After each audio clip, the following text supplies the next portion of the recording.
ఖమ్మం గాంధీ చౌక్ వరప్రదాత షిరిడి సాయిబాబా మందిరంలో ఒక అద్భుతం జరిగింది. మంగళగూడెం గ్రామానికి చెందిన చిలక శాంతమ్మ అనే ఒక వృద్ధ మహిళ మందిరంలోని అన్నదాన నిమిత్తం తన దాచుకున్న డబ్బులు మరియు పెన్షన్ డబ్బులు సైతం 11,500 రూపాయలు విరాళం ఇచ్చి మానవత్వాన్ని చాటుకున్నారు. డబ్బులు, ఆస్తులు ముఖ్యం కాదు, సాయం చేయాలనే ఆలోచన ముఖ్యమని ఆమె చాటి చెప్పారు.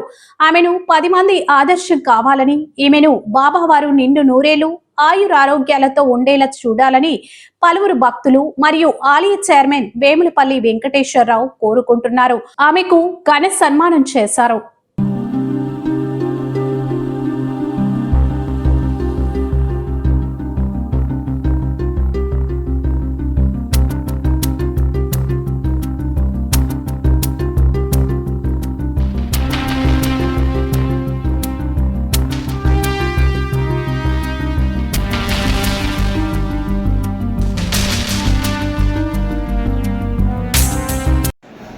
సాయిరామ్.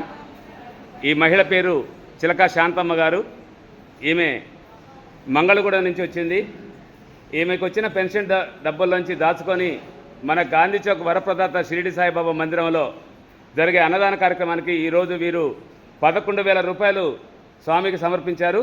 ఈ సందర్భంగా శాంతమ్మ గారికి సంపూర్ణ ఆయురారోగ్యాలు ప్రసాదించాలని చెప్పి మన యొక్క వరప్రదాత షిరిడి సాయి మందిరం తరపున కోరుకుంటున్నాం. సాయిరామ్, సాయిరామ్, సాయిరామ్.